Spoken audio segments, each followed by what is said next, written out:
哪来的愣头青？懂不懂规矩？进别人的地盘不知道先递帖子，空着手就来了。里面的恶贼听着，数到3，立刻滚出来受死，否则本将军今日就踏平这绝命谷，把你们剁碎了喂狗。老二，跟一群死人废什么话？直接放火烧山吧。攻击！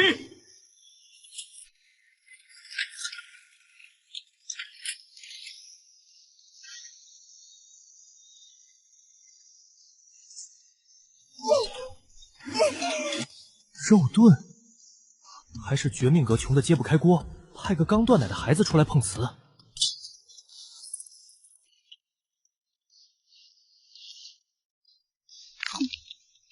呸！吵吵啥？哪来的愣头青？懂不懂规矩？进别人的地盘不知道先递帖子，空着手就来了。绝命谷改托儿所了？没听说啊，将军。哼，我在恶人谷混了3年半。连那只大黄狗见了我都得绕道走。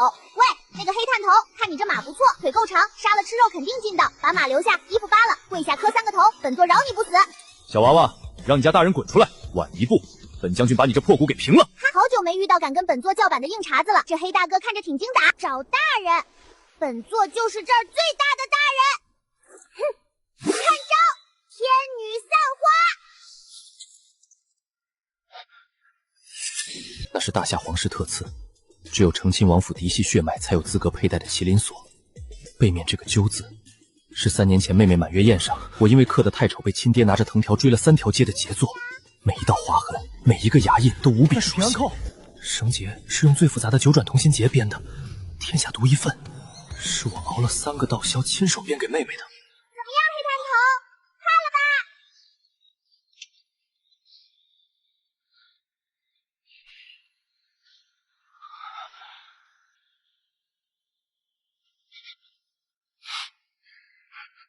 告诉你们，这金镶玉的板砖，本座库房里堆成了山，拿来盖茅房都嫌硌脚。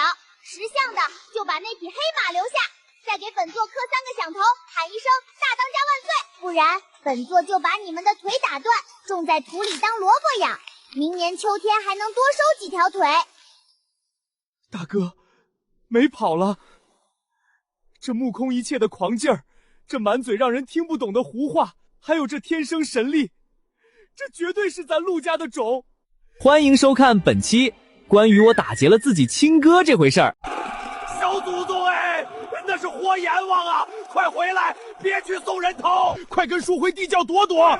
这点子扎手，咱们吞不下。祖宗松手啊，命要紧。放手！那是本座的肉，那是本座看上的马，谁敢拦着，我要把他烤了下酒！放开他！谁敢动他一根手指头，老子屠了你们整个谷！胡主少谷主跟这帮官狗拼了，18年后又是一条好汉！让开，挡住本座了！小的们，怕他个球！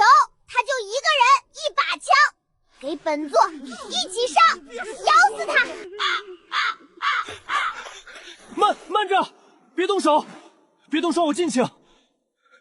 自己人，全是误会。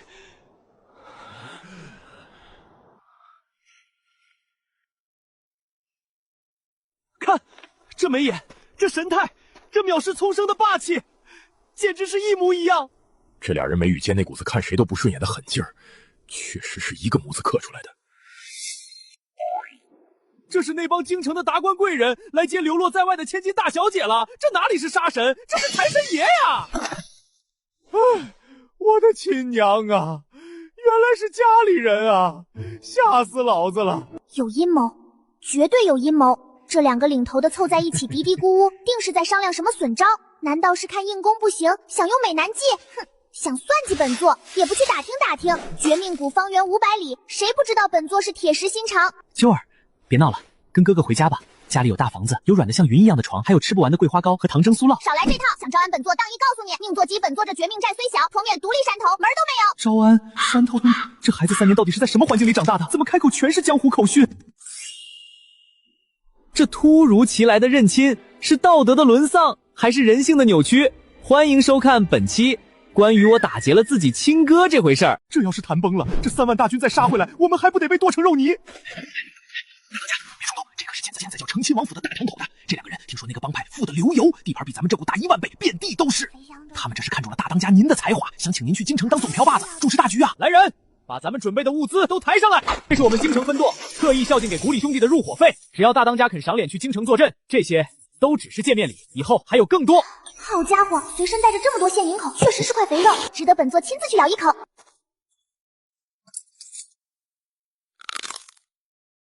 软的，真金，成色十足。行，看在你们这么懂规矩，连投名状都备好了的份上，本座就勉为其难去接管你们那个分舵。以后跟着本座混，只要本座有一口肉吃，就少不了你们一口汤喝。好好干，本座不会亏待功臣的。恭喜成亲王府成功聘请绝命谷大当家出任京城分舵总瓢把子。好，只要妹妹肯回家，二哥就算喝汤也愿意，喝洗脚水都行。这么大个子，居然只想喝汤，看来是个傻的。以后得多给他抢2块肉补补脑子，毕竟是自家新收的头号打手，带出去不能丢人。大当家，你可要照顾好自己啊！京城人心险恶，您千万别被人骗了。大当家，这是给您留的大肘子，路上饿了垫肚子。哭什么丧？都给本座把眼泪憋回去！本座是去京城拓展业务，又不是去送死。小的们，守好咱们的老窝，别让隔壁山头的把咱们猪偷了。等本座把皇帝老儿的地盘打下来，就接你们去住皇宫。到时候金銮殿上烤红薯，用那张破龙椅给咱们劈柴烧火。我觉得妹妹说的对，那龙椅看着是挺结实的，应该很耐烧。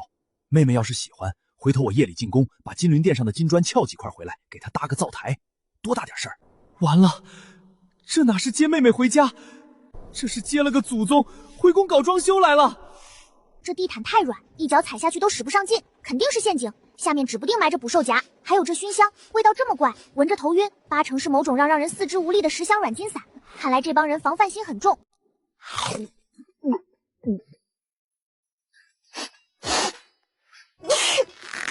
那个大当家，脸上脏了，那个擦擦吧。图穷匕现了，这小白脸笑得一脸奸诈，手里拿着块白布凑过来，肯定是想用蒙汗药捂死本座，然后独吞那10香金条。想得美！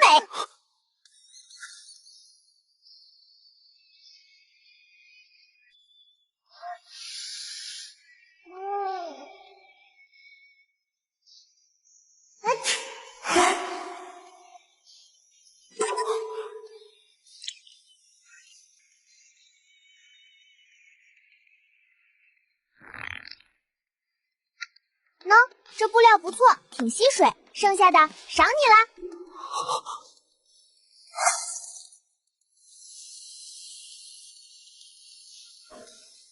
这是妹妹奖赏的，这是亲妹妹给的第一件礼物，虽然有点谢大当家赏赐。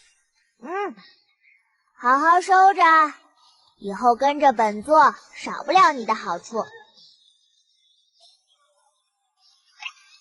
这就对了，这小白脸虽然心眼多，但还算识时务，知道收下本座的信物，看来已经被本座的气场折服了。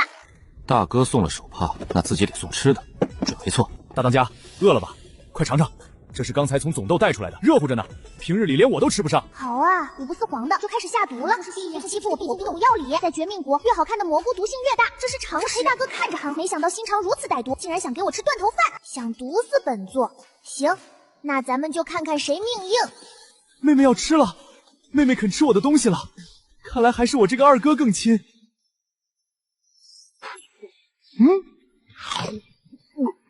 多吃点，别给本座省着。妹妹这是在喂我，这么好吃的御赐糕点，她一口没舍得吃，第一口就塞给了我。这是什么？这就是血浓于水的亲情啊！这就是兄友妹恭的典范啊！好吃，谢大当家赏，真甜，比蜜还甜。没死，看来这毒性不强，或者是慢性的，又或者是这傻大哥皮糙肉厚，抗毒性强。不管怎么说，这俩人一个想捂死自己，一个想毒死自己。这车里是生严实，连梅鲁都没有，太危险！万一打起来，本座连个撤退的机会都没有，简直是瓮中捉鳖。二公子使不得呀，那是世子爷的心头肉啊，那是命根子啊，不能吃啊！好家伙，这是欺负本座初来乍到，想给本座来个下马威。大当家觉得如何？这就是咱们的新堂口。凑合吧，就是这大门太红了，俗气。那块牌子看着成色不错，好像包了金边，回头让人抠下来熔了，能给谷里的兄弟们一人打个金路子戴戴。那可是先帝御笔钦廷的匾额，那是皇家的脸面。熔了打金戒指，这要是传出去，我们全家都得去宗人府喝茶。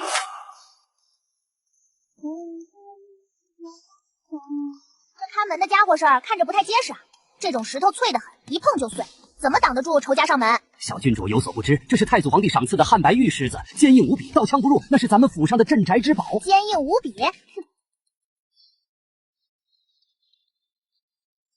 本座看未必。先进去瞅瞅，让本座看看这新堂口到底咋样。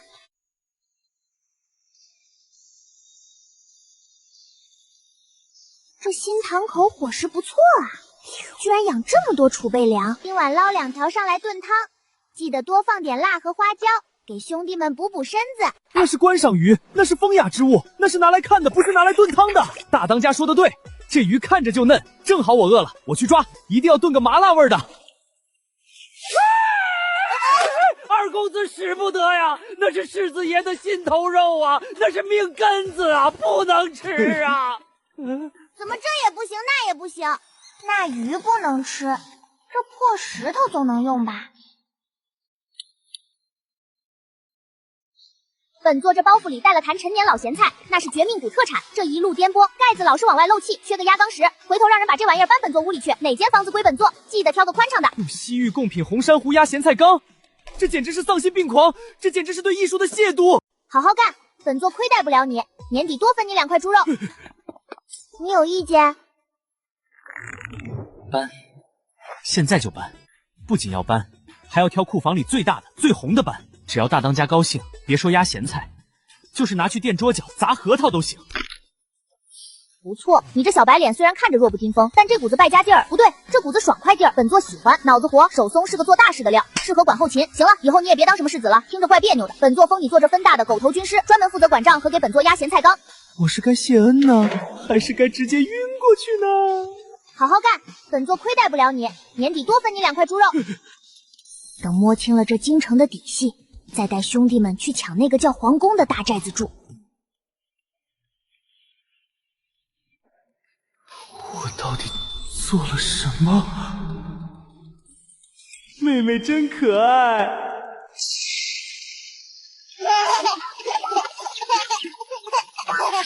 算了，既来之则安之，先在这个分洞凑合住2天。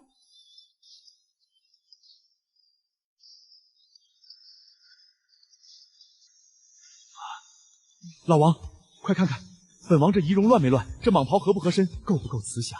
能不能体现出慈父的伟岸光辉？王爷放心，您现在威风凛凛，还温柔爆棚，往那儿一站，堪称爹界顶流，满分爹范本。小郡之见了，绝对求抱抱。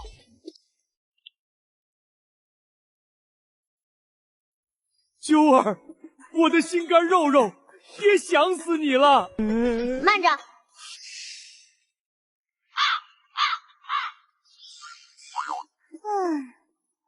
这就是咱们这分硕的上一任老当家吧？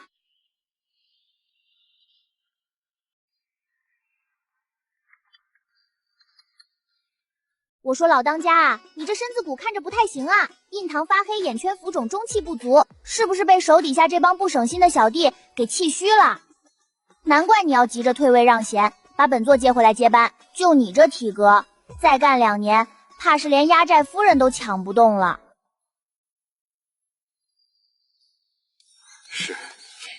是爹身子不争气，让九儿操心了。既是一家人，那本座就不跟你玩虚的了。本座也没准备什么金银财宝。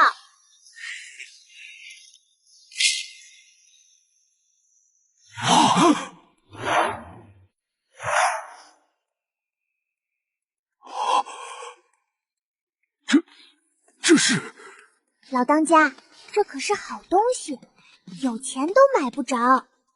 这是绝命谷特产的断尾神龙，别看它长得丑，那可是大补，本座费了好大劲才抓到的。回头拿2两烧拔子，把这玩意儿泡进去，泡足7749个时辰，每天喝一口，别贪杯，保准你腰不酸了，腿不疼了，一口气上房顶不费劲，还能再给本座添2个弟弟，壮大咱们陆家的香火。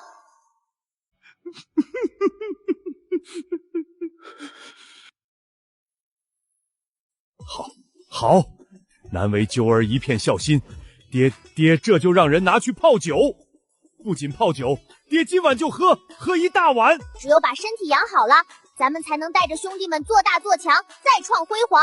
别到时候真让隔壁山头的笑话咱们陆家没人了。管他是壁虎还是癞蛤蟆，哪怕是马尿，只要女儿高兴，喝点怎么了？这就是当爹的觉悟。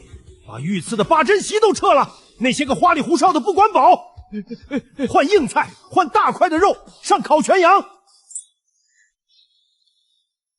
没看大当家饿了吗？别饿瘦了我的心肝宝贝儿。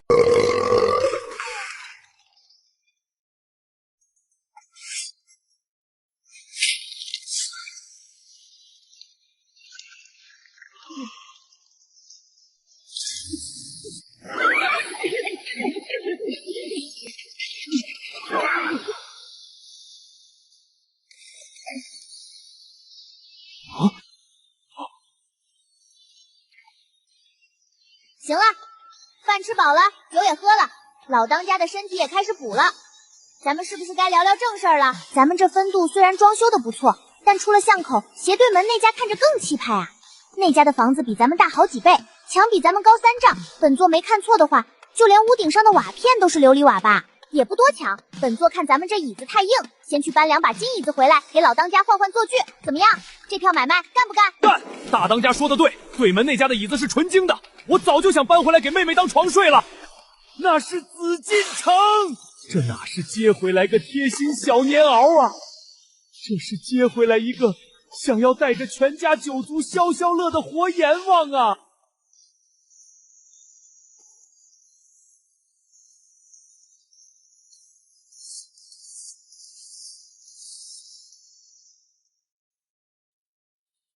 大哥，别犹豫了，如今妹妹回来了，咱们更得加快动作。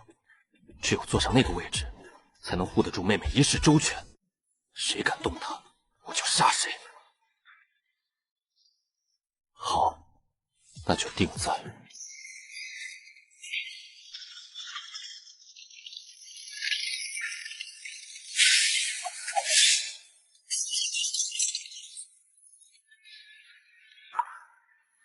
谁？这门怎么这么紧？是不是生锈了？本座看书房亮着灯，还以为你们背着本座偷吃夜宵呢。大当家，你怎么醒了？这就去给你拿吃的，这里没什么好看的。蝎妖对，蝎妖在厨房，我这就去拿。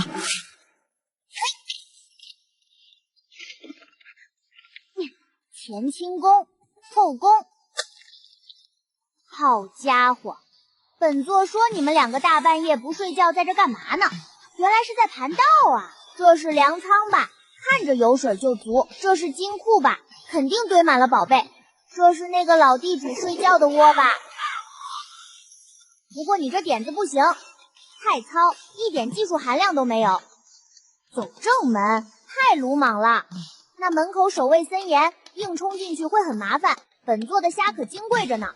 那依大当家的高见，当然是挖地道啊！从咱们分舵的后花园开始挖，直接通到他们家灶台底下。先把绝命谷特制的3日醉下在饭菜里，把人都放倒了，然后咱们再大摇大摆的进去搬金子，这叫兵不血刃，懂不懂？这才是咱们绿林好汉的智慧。妙啊！走密道直达后厨，悄悄避开护卫，简直是神来之笔。老二，这么晚了你们不在房里睡觉，躲书房干什么？我怎么听见这屋里有动静？是不是进贼了？哪个不开眼的敢偷到本王头上？爹来了，那个糊涂蛋来了！老当家，快进来，哥哥们正带着本座用功呢。这大半夜的也不让人省心。这是大哥正在教本座认路呢。他说过2天要带本座去对门那个大房子吃席，怕本座第一次去走丢了咱们陆家的脸，特意画了这个图教本座怎么走。那这条线是？这是近路，这叫抄小道。大哥说走正门太远，还得排队检查，麻烦。走这条路不用排队，能直接进厨房吃热乎的，这叫省事又方便。好，好啊，洁癖有心了，真是长大了。知道妹妹刚回来，对京城不熟，特意连夜教导，这份心意难得。只是这画工，这画的是门口的狮子吧？画的太丑了，跟乌龟似的，还得练练，别丢了咱们府里的人。是，父亲教训的是，儿子一定勤加练习，绝不给家里丢人。行了，也不早了，学习虽然重要，身体更要紧。这门怎么坏了？看着都关不严实，明天让管家找个铁匠来修修，换个结实点的。九儿啊，跟爹回去睡觉吧，明天爹让人给你做红烧肉吃，管够。好嘞，既然有肉吃，那本座就先休息啦。老当家慢走。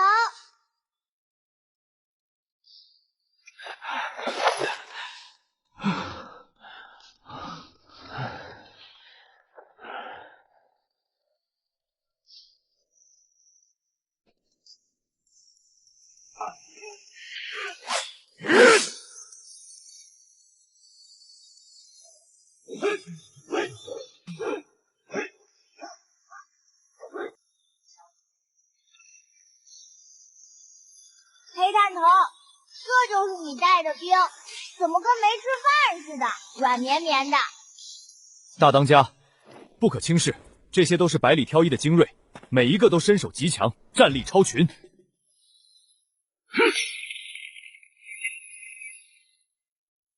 就这额头练的倒是挺硬，跟个都快铁疙瘩似的。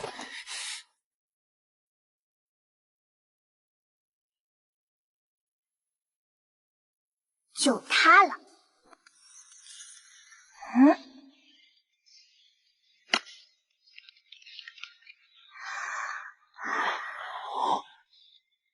行。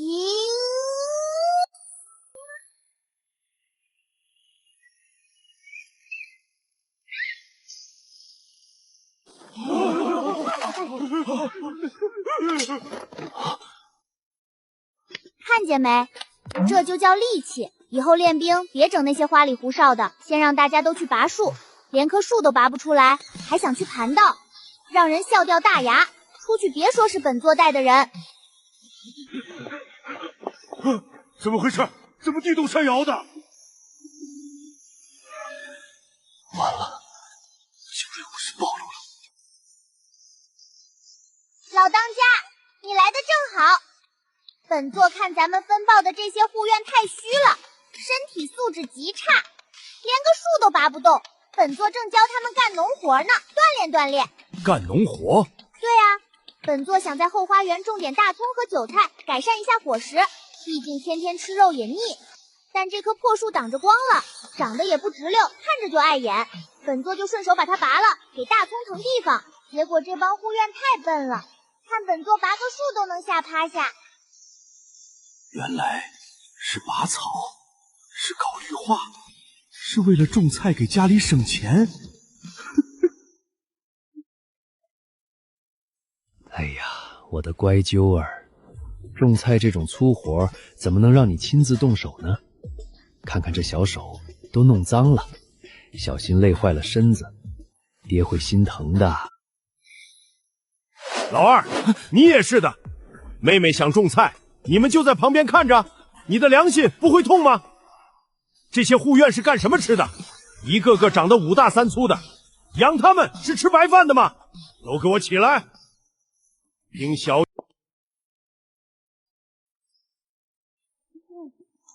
哎呦，这就是咱家的小福星揪吧？三哥回来晚了，让咱们小公主久等了。来来来，这点小意思，拿着买糖吃，别嫌少。亲人啊，三哥，本座就知道，二哥那个黑探头是负责看场子的打手，大哥那个小白脸是负责出馊主意的军师。咱们这新堂口要想做大做强，肯定少不了一个负责销赃的。销赃？我堂堂大夏首富，连皇家都要让我3分的皇商，怎么成销赃的了？不错，看你这一身行头，平时没少黑吃黑吧？这油水捞得足啊！以后咱们劫来的道二货，什么金银细软、古董字画，都交给你处理，本座放心，绝对没人敢查。这妹妹说话怎么一股子匪气？怎么听着像是个惯犯？好啊，好啊，老三回来了。你妹妹刚回来，对家里的生意不懂，你这个做哥哥的要多教教她，什么叫和气生财，什么叫诚信经营，别让她整天跟老二那个粗人学那些打打杀杀的。女孩子家还是学学算账好，以后嫁人也管得住家。三哥，这几个名字上画红圈，是不是欠钱不还的？那是城西的赵员外，仗着有官府撑腰，欠了咱们5万两货款，赖了1年多了。看来得找几个人去给那个赵员外一点颜色看看了。反了天了！欠债还钱，天经地义，这是江湖规矩。敢赖本座的账，活腻歪了！不知道绝命谷的利息是用手头算的吗？你平时怎么收账的？是不是太温柔了？派人去催，或者断他的货源，逼他。太慢，太娘们戚戚了。咱们是干大事的，要讲效率，时间就是金子。在绝命谷遇到这种老赖，直接上门，男的抓回来当苦力，女的留下洗衣服做饭，房子烧了，地契抢了，连锅都给他端走。要是还不还，就把他挂在城门口风干3天，看谁还敢赖本座，敢赖钱。虽然手段粗暴了点，但这逻辑怎么听着这么顺眼呢？特别是那句直接上门抢，简直说到了我心坎里。妙啊！妹妹说的对，对付这种人就得黑吃黑，讲道理是没用的。陆老三，你这是什么意思？带这么多人堵我的门，想造反啊？告诉你，我大舅哥可是户部侍郎，信不信我这就让人去大理寺告你个私闯民宅、意图抢劫的罪名，让你吃不了兜着走。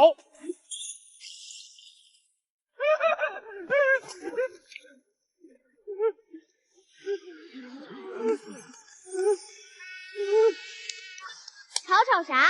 谁是陆老三？那是咱们堂口的账房先生，放尊重点。欠钱不放是吧？找大舅哥是吧？比后台是吧？小的们都听好了，既然赵员外不想还钱，那咱们就自己动手拿，帮他搬家。按照道上的规矩，利息翻倍，不仅要本金，还要滞纳金和精神损失费。看见什么拿什么，桌椅板凳、锅碗瓢瓶，只要是值钱的，连地砖都给本座撬走，一块好砖都别给他留。哎，你们干什么？那是我的古董花瓶，那是前朝的，那是我的金丝楠木桌子。老头把官府的鹰犬喊来了。别，大当家别动手，千万别拔刀，那是自己人，那是咱家老四，是亲的。好家伙，咱们堂口可以啊，布局深远啊。沉的东西。这人长这么高干嘛？行卧底哦，藏得够深啊。这一身官皮穿的还挺像那么回事儿，连这气质都拿捏得死死的。懂规矩，本座懂。隔墙有耳，在外人面前不认亲，要装作公事公办的样子。不过你来的正好，省得本座再去销赃了。这赵老头太坏了，本座本来想找点好吃的，结果他家后院井底下藏了满满一屋子的咸盐，那盐又苦又涩，难吃死了，肯定是他想拿去害人的。赵员外，本官要是没听错的话，刚才有人说你家私存了大量食盐。冤枉啊，大人，那是本座辛辛苦苦带人去抄家，他在后面坐享其成，连口汤都不给本座喝，欺人太甚，简直是欺人太甚。卧底四哥，怎么样？我的那份呢？是金票还是现银？本座不挑，只要成色足就行，快拿出来。大当家，那个钱没有。没有一遍。赵家那么大的家业，那么多私盐，你跟本座说没钱，是不是那个赵老头把钱都吞进肚子里了？不是赵员外，是充公了，所有的赃款和私盐都入了国库。陛下说了，这是大案，所获钱财要用来赈灾，一分都不能留。国库进了国库，那不就是进了对门那个老地主的腰包吗？好啊，没想到那个住大房子的竟然是个黑吃黑的高手。本座辛辛苦苦带人去抄家，他在后面坐享其成，连口汤都不给本座喝，欺人太甚，简直是欺人太甚。看在他墙高人多，本座还没摸清底细的份上，不然本座非得带人去把他那金銮殿的瓦片全接了抵债。祖宗哎，这话可不能乱说，那是陛下，是大的天。陛下怎么了？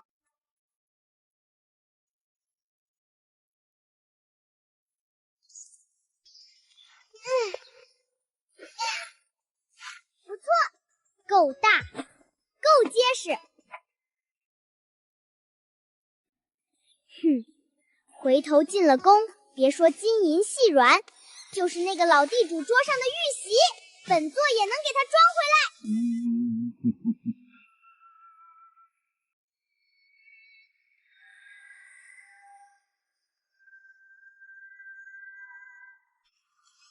老当家，你看那个对门的老地主太抠门，咱们帮他破了大案，干活不给钱，就给了块布。本座寻思不能浪费，就让人改成了个袋子，以后再去他家，本座就用这个装东西，把咱家的损失找补回来，绝不吃亏。好孩子。招，我招，我全招！别让那个孩子过来，他眼神太可怕了，比鬼还吓人啊！我不玩了，我要回家。看清楚了，这是那个当今圣上特批的讨债令。本座是奉旨进货，奉旨视察，谁敢拦我就是抗旨。舒坦，这就对了，这味儿才正嘛，够劲儿，比王府里那股子脂粉味儿好闻多了，跟咱们绝命谷的地牢简直一模一样，太有亲切感了，这就是家的味道啊！不行，太轻了，飘，得改良，找2根老牛筋，绞上细铁丝。再在那铁丝上弄点倒刺，要带锈的那种。打之前别泡盐水，那太老套了，也没创意。得泡辣椒油，或者抹点咱们谷里的特产痒痒粉。这个更不行，设计的太不合理了，一点都不人性化。这么平整，犯人坐上去要是睡着了怎么办？这是让人受刑还是让人休息？户部银库京兆尹司库，上万两官银就这么凭空消失。门窗完好，封条未动，这银子不成真长了翅膀。大当家，上面灰大，您下来吧。我不，站得高看得远，这叫掌控全局。老四，不是本座说你，一大早就在这儿唉声叹气，怎么那个老地主又要扣你工钱啦？比扣工钱严重，京城出了飞贼无影鬼，偷了官银，3天了，我连个鬼影都没抓到。飞贼？是啊，此人手段极其隐蔽。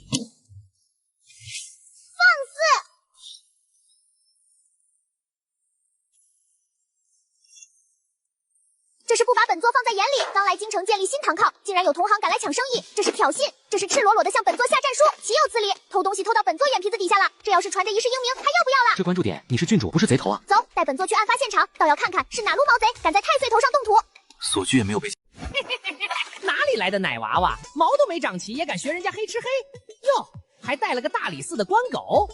陆少卿，你这是没人用了吗？带个奶娃娃来抓爷爷，也怕爷爷把这娃娃做成肉包子下酒。肉包子，好大的口气，在本座面前称爷爷，你也不去打听打听，这京城地界谁才是真正的大当家？本座数3声，把偷来的银子交出来，再给本座磕3个响头，本座可以考虑留你个全尸，否则留我全尸，就凭你这个断奶没几天的娃娃，爷爷我纵横江湖几十载，靠的就是这身来无影去无踪的轻功。看见了吗？这就叫身法，这就叫本事。来抓爷爷呀！抓不到吧？气死你！此人身法诡异，咱们先退。花里胡哨，既然你这么喜欢飞，那本座就让你飞个够，给本座起义！陆少卿，别费劲儿了，爷爷我的5脏6腑都碎了，横竖是个死，想知道银子在哪儿，做梦去吧！爷爷就是死，也要拉着那几万两银子陪葬，让你们交不了债。你以为死就完了？本官有100种法子。慢着，卧底，你这业务能力不行啊，太粗鲁。人家都伤成这样了，你还吓唬人家？咱们道上混的讲究的是以德服人。大当家，不是我不想以德服人，是这苏……行了，那是你没找对法子。作为大当家，本座教你，这种一心求死的人，你不能对他用刑，你得对他好，得让他感受到咱们堂口的温暖，让他舍不得见太奶。这位兄弟，看你这脸色煞白，肯定还没吃饭吧？你想干什么？本座能有什么坏心眼呢？本座就是看你是个硬汉，想请你吃顿饭，吃饱了有力气了，咱们再慢慢聊。去，给本座找个大碗来，本座要亲自下厨，给这位兄弟做一碗咱们绝命谷的招牌菜——黯然销魂。痒死我了！杀了我吧，杀了我吧！虐待我真的疼和切出来了，痒啊！凌迟处死也比这痛快10000倍，10000倍呀！别急嘛，这才吃了1口，这一大碗呢，咱们慢慢吃，吃完了再聊银子的事儿。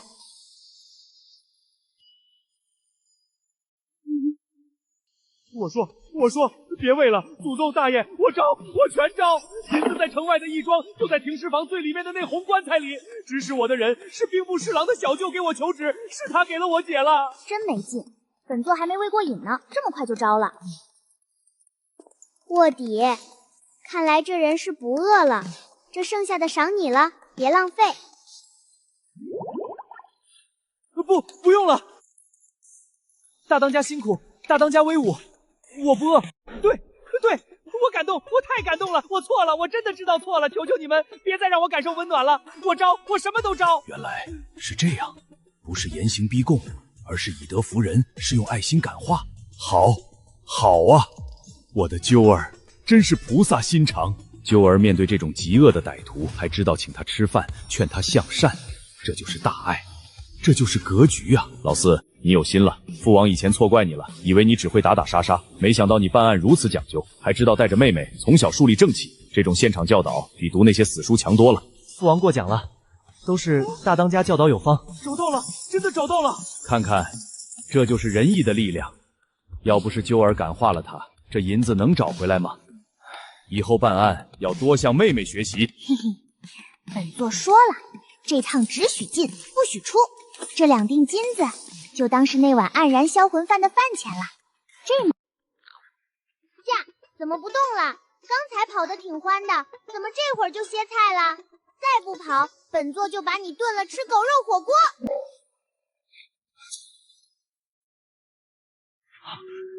哪来的野孩子？给本少爷滚下来！那是本少爷的战权，谁给你的胆子骑他？穿的花里胡哨，咋咋呼呼。你是谁？我是谁？竖起你的耳朵听好了，本少爷就是成亲王府的七公子，京城第一少陆行舟。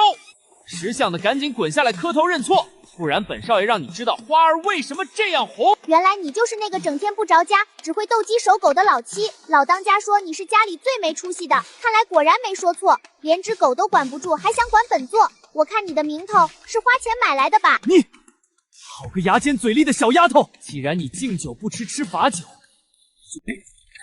哟，我当是谁呢？这么大排场。陆老七，听说你穷的都去大理寺门口要饭了，怎么，今儿个是有钱来这儿打肿脸充胖子了？还带着个野丫头，这一身土腥味儿，别是哪个乞丐窝里捡回来的吧？姓赵的，少在这儿阴阳怪气。今天小爷心情好，不想跟你计较。识相的赶紧滚，别扰了小爷的兴致。哟呵，还挺横。陆老七，你叔叔我那笔账还没跟你家算呢，今天既然碰上了，那就别想走。去，把这桌子给我掀了。本公子看不得穷鬼在这儿装阔。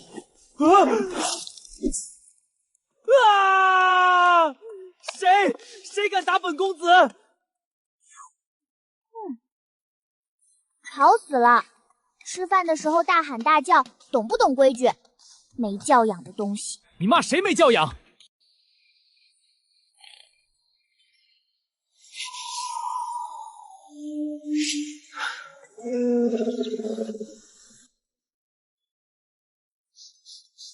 二狗子，让开！本座闻到味儿了。大当家，这大半夜的您不睡觉跑这儿来干嘛？哥哥们在里面商量给父王祝寿的大事儿，谁也不让进啊！少蒙本座，本座分明闻到了烧鸡味儿，还有桂花酿的味儿，甚至还有那股子踩盘子前特有的酸臭味儿。背着大当家开小道，在绝命谷，这叫吃独食，是要3刀6洞的。大当家，里面真的没有烧鸡。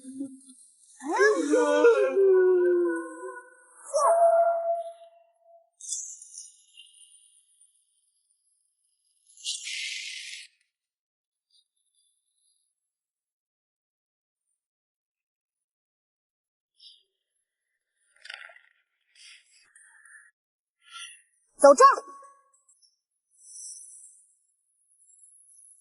鬼老头教过本座，这就叫灯下黑。这地儿本座熟，看着像绝命谷后山的抛尸地，两边全是黑松林，草深的能藏下100头猪，路又窄又滑，那帮肥羊来了就得排成疑似长蛇阵，想跑都跑不了。咱们只要2头一堵，往中间扔几个大石头，再撒点迷魂烟，这就叫关门打狗，这就叫套麻袋。那帮肥羊就得乖乖把肉吐出来，这才是咱们绿林好汉的生意经。别是继续，口袋阵。妙啊！大当家这哪里是土匪黑羽，这分明是兵法治理。避实击虚，出其不意，置之死地而后生。原来大当家深藏不露，竟然是当世兵法大家。咱们就走这条道，去套麻袋。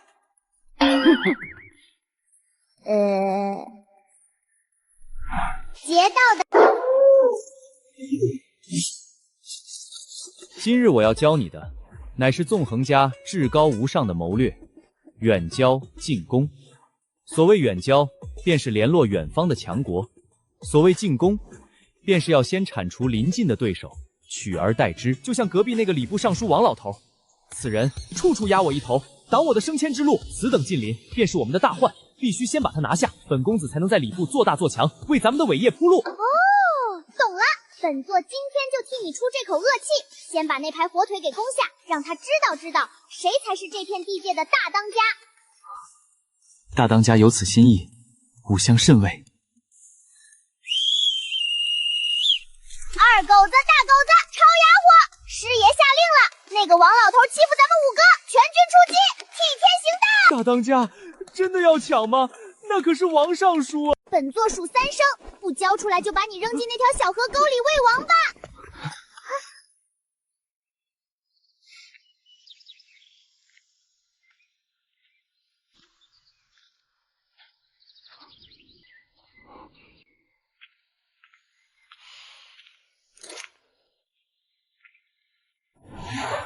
阁下是？明月照大江，清风拂。大刀向猪牙！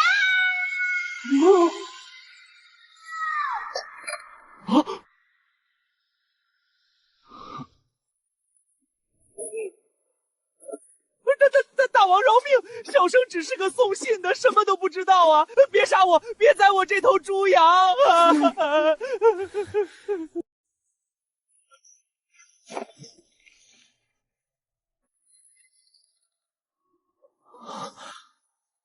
高，实在是高。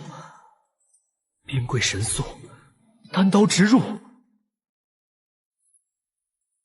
大当家，你这一招打草惊蛇，用的简直出神入化。比起那些虚头两脑的诗词歌造，还是大当家这简单粗暴的手段更有效率。咱们这次是真的抓到大鱼了。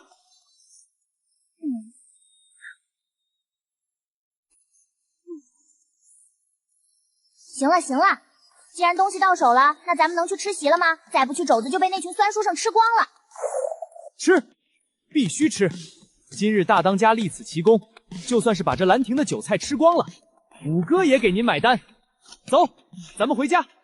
五哥要回去写一篇惊天地泣鬼神的大文章，给那王老贼送终。这老小子坏得很，必须3刀6洞。写酸词的，你这是在绣花吗？这一长串弯弯绕绕的鬼画图，那个总舵主能看懂？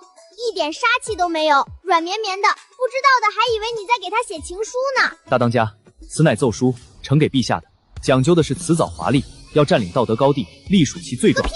咱们是去揭发二五宅，是去清理门户，跟那个没见过面的大伯废什么话？直接告诉他家里出了内鬼，让他赶紧把人收拾了，不然咱们就代劳。本作念，你来写，要写的简单粗暴，要让他看了就知道，如果不砍了那个老贼，这事儿就没完。行，大当家请赐教。第一句写抬头，就写给对门的总舵主。这是给陛下的，是不是该写圣上亲启？费那劲干啥？老当家不是说了吗？他是咱们亲大伯，那就是一家人，叫总舵主写。这哪里是弹劾奏嚼，这分明是黑帮老大的清理门户通知书啊！大当家，这风干2字是不是太血腥了？陛下看了会不会？会什么？觉得咱们够义气。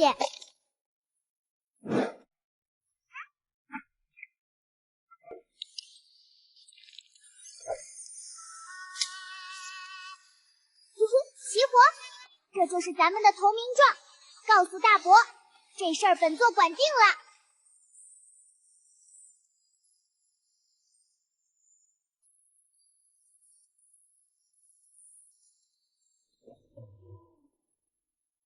老五，奏作写的如何了？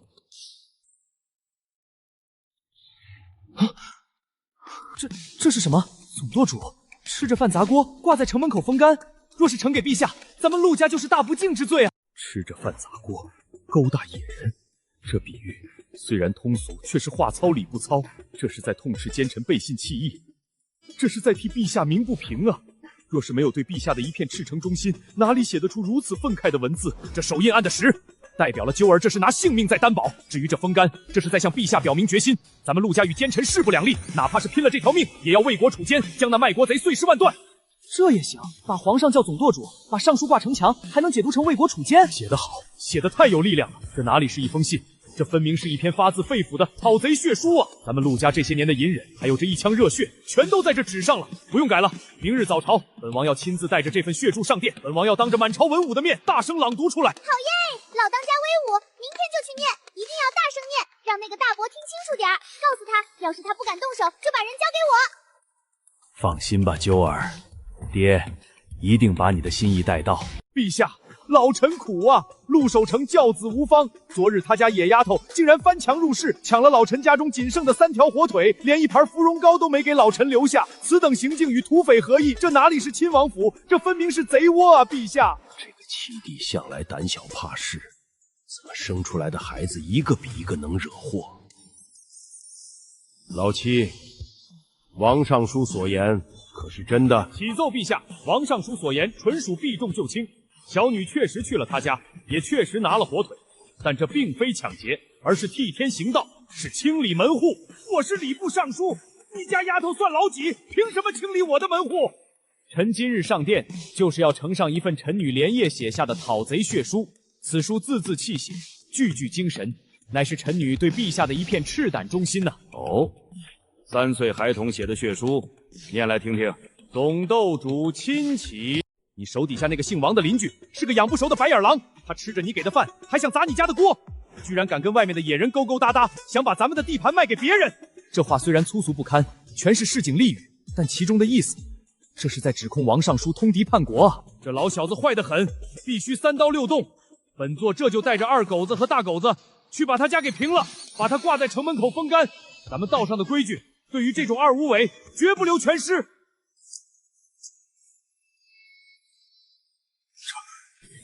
这图纸请柬怎么会在陆守成那里？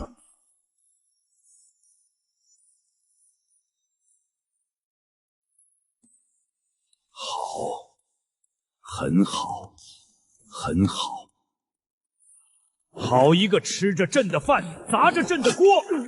好一个勾搭野人！王爱卿，你还有什么话可说？老七啊，你生了个好女。奉天承运，皇帝诏曰：承亲王府五子陆慈，特擢升为暂代礼部尚书事，即刻上任。钦此。谢主隆恩。这就升了。昨日还在担心那封勒索信会不会让全家掉脑袋，今日就成了掌管天下礼乐教化的部堂高官。好，好啊！陛下隆恩，陛下这是信得过咱们陆家呀！咱们府上老大整天阴沉沉的，老二只会舞刀弄枪，老七更是个混吃等死。如今终于出了个读圣贤书、干正经差事的文官了。礼部尚书好啊，管礼仪的，不沾兵又不沾钱，最是安全。这顶乌纱帽是谁给的？不是陛下给的，是大当家凭本事从王老贼嘴里抢回来的。做人不能忘本，升了官得先去拜码头。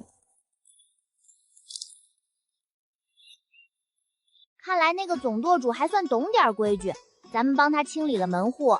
他要是这点表示都没有，那这总舵主也别当了，太抠门。大当家请看，这是朝廷发的官服，匪袍玉带，乃是3品大员的规制。什么大员不大员的，在道上这叫香主。你以前穿的破破烂烂的，也就是个白纸扇，现在换了这身红皮，看着是气派多了，像个管事的样子。